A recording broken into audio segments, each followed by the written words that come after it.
आता तर पाऊस काळाचे दिवस सुरू झाल्यात आणि लहान मुलांनाच काय तर मोठ्या माणसांना सुद्धा सर्दी खोकला होतो. तर त्या सर्दीवरती उपाय आज माझ्याकडे खूप छान आहे आणि माझ्या अनुभवातून मी सांगते. मला फरक पडला, आमच्या शिवला फरक पडला, म्हणून मी तुम्हाला एक करून दाखवते.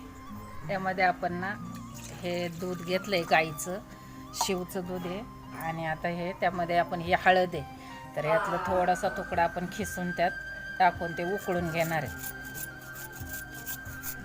तर ही ओली हळद मी आता खिसून घेतली. आपण हे चांगलं उकळून घेणार.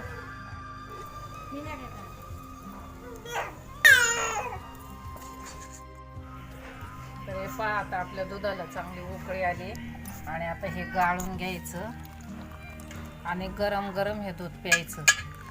त्याने ना थोडीसुद्धा सर्दी राहत नाही. 2च वेळेस पिलं ना तर पूर्ण फरक पडतो, मोठ्या माणसालाही आणि लहान मुलांनाही. अगदी नक्की करून पहा.